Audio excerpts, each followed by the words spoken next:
السلام عليكم، معكم أفنان. كل عام وانتم بألف خير بمناسبة عيد الأضحى. بما انه عيد اللحم حبيت أقدم لكم هاي الوصفة، وهي سندويشات اللحم الفرنسي.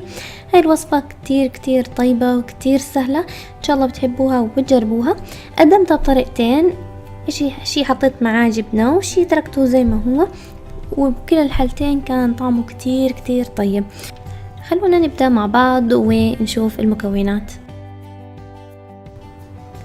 لتحضير ساندويش اللحم الفرنسي هنحتاج خبز فرنسي، جبنة حسب الرغبة، زيت نباتي، حبة بصل، فطر، ملح حسب الرغبة. لسلق اللحم هنحتاج كيلو لحم، حبة بصل، كمون، زعتر بري، روزماري، ملح وفلفل أسود ومي.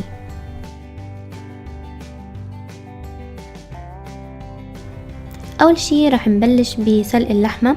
هنضيف اللحمة والبصل والكمون والملح والفلفل الاسود والزعتر البري والروزماري، وهنتركهم مع بعض على نار متوسطة لغاية ما ينضجوا. طبعا اذا سلقناهم بالطريقة العادية هياخدوا 45 دقيقة لساعة، بس لو استخدمنا طنجرة الضغط هتاخد معنا نص ساعة. في طنجرة تانية على النار هنضيف حوالي ربع كوب زيت، وهنضيف له البصل ورشة ملح، وهنقلبه من فترة للتانية على نار هادية لغاية ما يبدأ يتكرمل معنا البصل. طبعا هياخد حوالي 10 دقايق.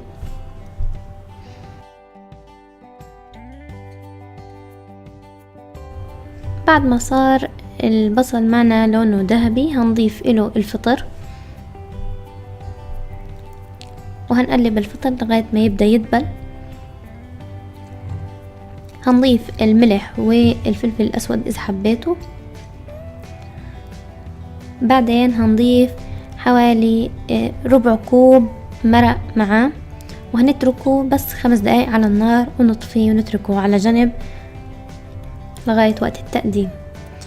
طبعا بعد ما تنسلق اللحمة راح نفتتها لقطع صغيرة. طبعا أنا الصورة ضاعت مني فما في صورة لتفتيت اللحمة. طبعا حاولوا على قد ما تقدروا تجيبوا اللحمة ما يكون فيها عظم. اللحمة طبعا لما تستوي هتكون سهلة كتير انك تفتتوها، بس استخدموا شوكتين.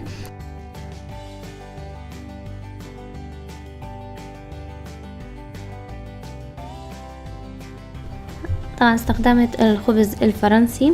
شوفوا الفيديو اللي قبل طريقة عمله، هترك لكم الرابط في الوصف تحت. هنفتح الخبز الفرنسي من النص وهنضيف اللحمة والبصل والفطر.